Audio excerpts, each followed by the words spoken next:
Chers spéculateurs, bonjour et bienvenue dans cette vidéo hebdo du week-end, un peu tardive celle-ci. L'or est en train de littéralement exploser. La semaine dernière, on avait déjà le signal. Tout le contexte était là depuis de nombreux mois. Au cours des dernières semaines, on commençait à sentir la cocotte minute avec une pression maximale. Et là, on a la validation du breakout de la semaine dernière et la validation de cette semaine, elle est littéralement explosive. Elle ressemble au mouvement d'une small caps avec très peu de liquidité. Et là, on parle de l'or, un énorme actif international qui est en lui-même une classe d'actifs indépendante des autres de par ses niveaux de corrélation.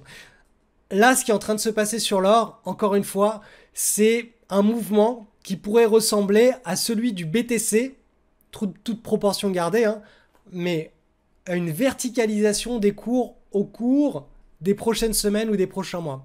Donc je vous laisse avec cette vidéo. Vous allez voir, je vais analyser l'or dans la deuxième partie de cette vidéo. Analyse du Bitcoin, donc une semaine où potentiellement on aurait trouvé le petit creux, donc ça fait les 3 dernières semaines ont été baissières. On est en train de construire une marche d'escalier au sein d'un flux très haussier, on le voit, hein, ce beau canal haussier. Le BTC étant volatile, c'est normal que vous voyez voilà, des hausses se faire de l'ordre de plus 100%, 90% et des baisses de l'ordre de, voilà, moins 30%, c'est très classique, c'est normal. Je ne pense pas du tout qu'on soit dans une baisse de l'ordre de moins 30% là actuellement. Je pense qu'on est simplement dans une petite latéralisation qui va vers le bas tranquillement. Et là, l'idée, ça va être simplement de trouver l'endroit à partir duquel le pivot va commencer à être travaillé. Donc peut-être que c'est cette semaine qu'on a eu le bas. Et on va commencer à travailler le pivot au cours des prochaines semaines. Et si c'est le cas, le prochain breakout pourra libérer un nouveau mouvement très vertical sur le BTC qui pourra nous emmener de manière assez rapide et volatile, hein, en réalité, au-delà des 160 000 $. Donc pour le moment, le BTC, de mon point de vue, est simplement en train de temporiser, on va dire, allez, toute cette hausse, elle est en train d'être temporisée tranquillement ici. Donc c'est encore l'affaire de quelques semaines avant éventuellement d'avoir une pattern qui soit bien mûre pour accueillir un breakout et entre guillemets lâcher les chevaux vers le nord. Donc le BTC reste extrêmement bien orienté.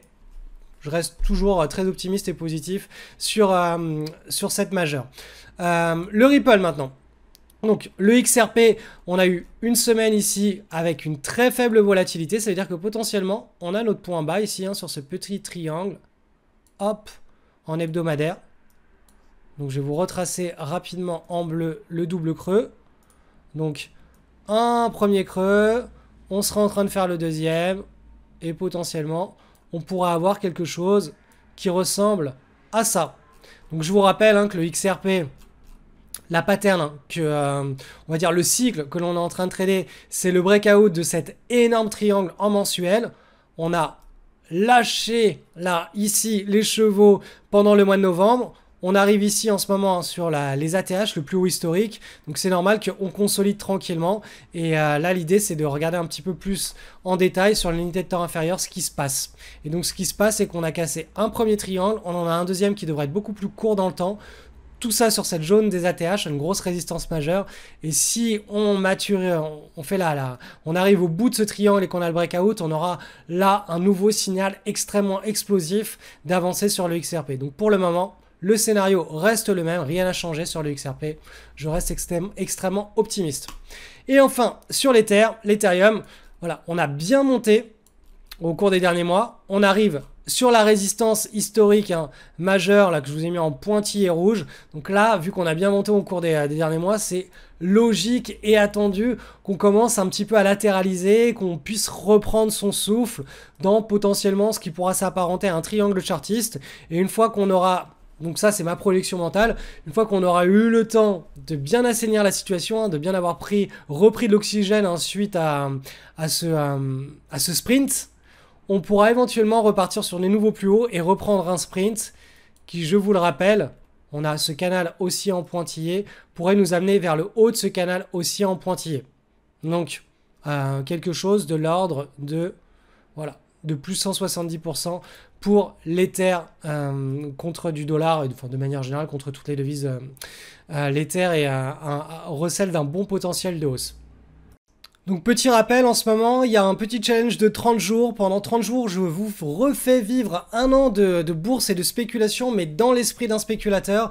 Et donc, eh bien, ça va parler, et ça parle déjà de crypto. On parlait de est-ce qu'il fallait acheter ou vendre la news, de l'approbation de l'ETF ETH par la SEC aux États-Unis. Donc je vous explique un petit peu voilà, pas mal d'éléments, des éléments différents. Ce qu'il fallait donc jouer la rumeur et revendre la news, ou au contraire attendre que la news soit ancrée, on va dire dans les livres comptables pour pouvoir enfin enclencher une prise de position.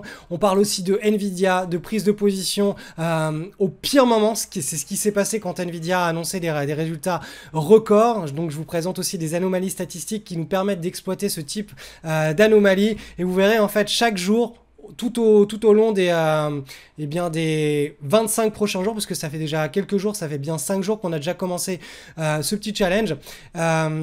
Eh bien vous aurez plein de choses qui se sont passées tout au long des 12 derniers mois, et ça vous permettra de les revivre, mais encore une fois, non pas de votre point de vue, probablement de boursicoteur, mais de mon point de vue de spéculateur et d'investisseur. Et ce qui est vraiment sympa, c'est que vu que j'ai vécu ça avec toute ma promo de mon école LSL au cours de cette dernière année scolaire, tous les cas pratiques et les réactions, je les ai eues au sein de mon groupe privé. Donc ça permet aussi de partager un petit peu ces réactions pour revenir dessus et vous présenter voilà, ce qui était les bonnes réactions, les mauvaises réactions, des trades qui ont été passés. Là par exemple le post d'aujourd'hui, je vous présente 3 trades qui ont été effectués pendant le crack du mois de avril, le crack des tarifs douaniers de Trump.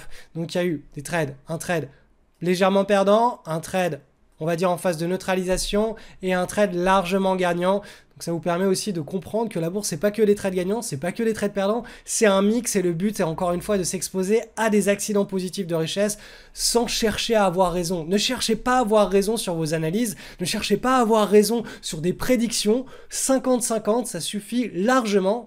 Tout ce qu'il faut, c'est s'exposer à des potentialités, à des asymétries positives de richesse et couper très rapidement ses positions quand le scénario ne se réalise pas. Et sans arrêt, refaire inlassablement ce genre de pari et avoir une vision à 1000 trades. Si vous êtes capable de tenir avec un bon money management 1000 trades avec ce type d'approche des marchés, vous êtes un spéculateur extrêmement rentable et vous allez vous gaver. Donc je vous rappelle que ce petit challenge, c'est 100% sur mon canal Telegram. Le lien est en description et c'est totalement gratuit et accessible à tout le monde. Analyse de l'or coté contre du dollar américain. Donc à tous ceux qui ne croient pas en l'analyse graphique, tous ceux qui ne comprennent pas que sur les graphes, on a la lecture brute et réelle de ce qui se passe chez les acheteurs et les vendeurs. Honnêtement, qu'est-ce que je peux vous dire de plus? Regardez toutes ces vidéos hebdo là depuis plusieurs années, regardez juste les analyses de l'or et vous allez voir à chaque fois, boum, signal d'un nouveau grand cycle haussier sur l'or. On est dans un channel, on casse le channel par le haut, on change de vitesse, on est en mode accélération. On a une pattern typique des roquettes de marché, c'est-à-dire ce genre de choses en ta séance. C'est le genre de choses qu'on a vraiment sur les actions de type small caps quand elles sont dans des mouvements paraboliques. Ça tombe bien, regardez ici, on a passé la vitesse supérieure pour rentrer dans un mouvement parabolique. La première pattern de stabilisation est une pattern de mouvement parabolique. La semaine précédente, on a le breakout. Cette semaine, on a la validation. Là, potentiellement, on est en train d'entrer dans une séquence de verticalisation de l'or.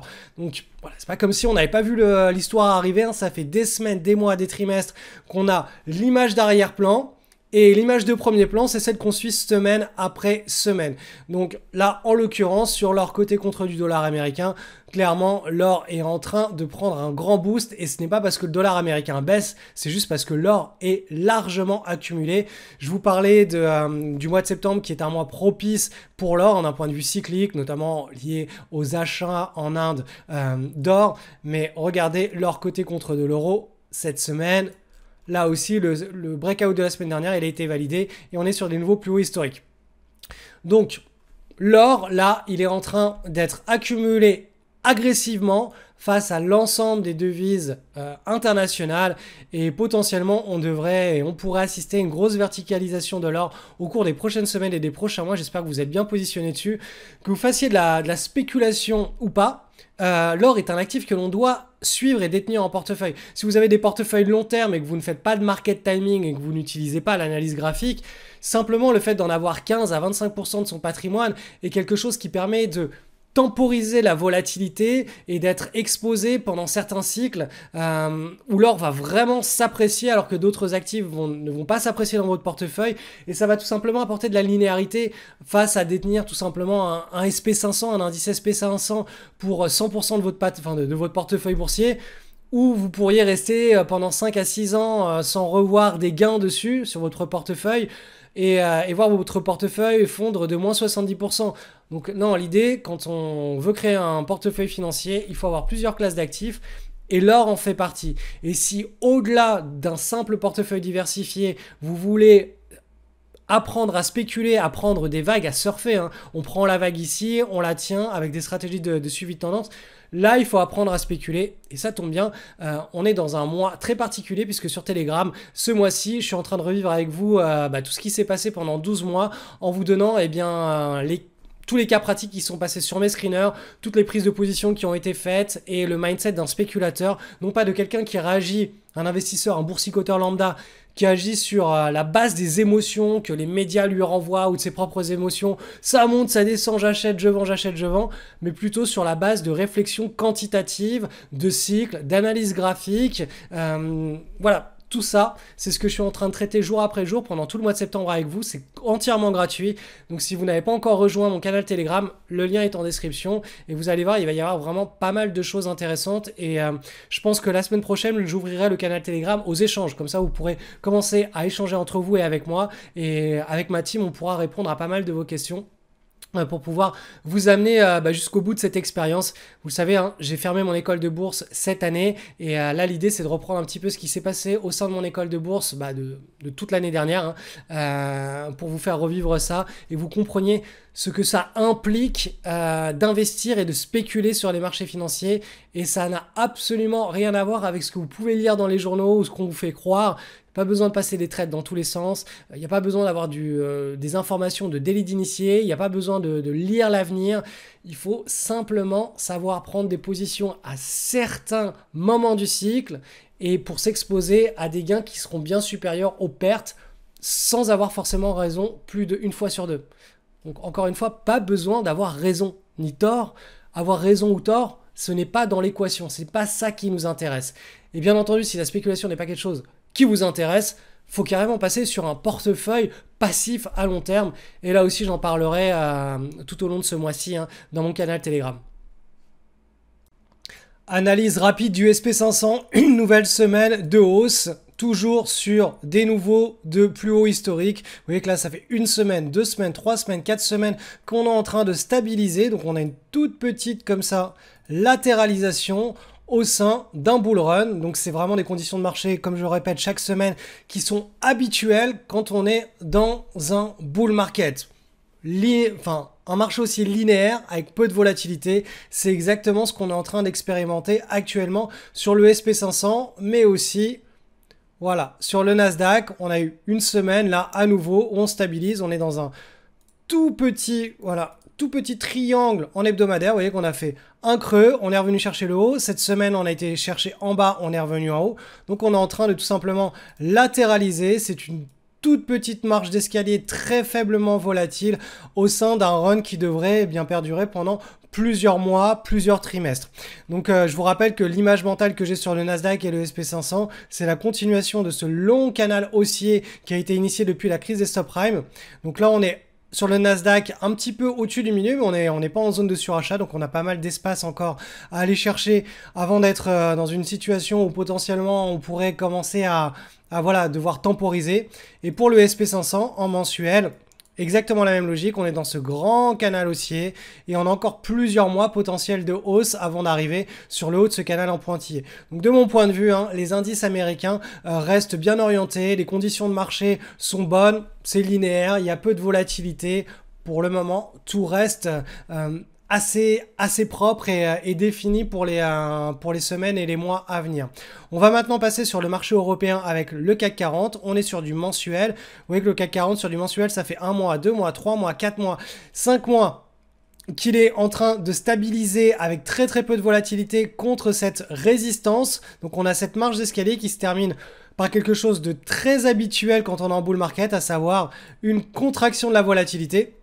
Donc là, cette contraction de la volatilité qui a lieu ici, il va falloir tout simplement qu'elle libère un breakout vers le nord, et là on pourrait avoir un mouvement assez vif et directionnel une fois que le breakout sera enregistré. Donc cette semaine, sur le CAC 40, vous voyez qu'on est tout simplement dans la création de cette structure à faible volatilité, cette petite partie de ping-pong. Sur le DAX, maintenant, l'indice allemand, donc comme on est en hebdomadaire, donc cette semaine, petite semaine de baisse, la semaine précédente aussi. Donc là, tout simplement, de mon point de vue, on est simplement en train de créer un triangle chartiste, donc on serait potentiellement là cette semaine sur le bas de ce triangle, et on devrait assister au cours des prochaines semaines à une continuation de la construction de ce triangle chartiste. Donc je suis en train de vous ajuster, voilà le scénario, ce serait ça. Donc ça c'est voilà le scénario le plus logique. Bien entendu on peut aller chercher un petit peu plus bas, donc là si on a, je sais pas moi, d'un point de vue macroéconomique, on a des news ou je ne sais quoi qui font que ça précipite vers le sud, on pourrait très bien aller chercher un petit peu plus bas. Donc ProRéalty m'a fait une mise à jour, hein, c'est pas très évident. Je sais pas pourquoi, mais c'est pas très évident de manipuler les objets. Bref, ils auront les retours de leur propre clientèle. Mais voilà, donc le scénario, continuation de la latéralisation, et si on a le breakout, on pourra aller chercher le haut de ce canal ici sur l'unité de temps hebdomadaire. Donc l'ensemble de la cote des indices, on va dire développés, enfin des pays développés, occidentaux, hein, donc les États-Unis et l'Europe, restent bien orientés actuellement. Allez, dernier petit rappel, si vous n'êtes pas encore dans l'aventure, pour suivre pendant un mois ce petit challenge de revivre une année de bourse, mais dans la tête d'un spéculateur, ça se passe sur mon channel Telegram, le lien est en description. Il y a des faux Cédric hein, sur Telegram, des faux Cédric Froment. Donc suivez bien le lien qui est en description et vous verrez, vous allez apprendre beaucoup de choses. Il va y avoir pas mal de trades qui vont être partagés, track record de mon école, des cas pratiques, que ce soit sur des portefeuilles d'investissement à long terme, donc ça n'a rien à voir avec de la spéculation, ou des purs trades ultra spéculatifs. Je vais essayer de faire une vision un peu à 360 degrés pour que vous puissiez vous situer dans l'approche qui vous convient le plus, ou tout simplement faire comme moi, avoir les deux approches côte à côte. Et voilà, ça se passe, le lien est en description sur mes canaux Telegram.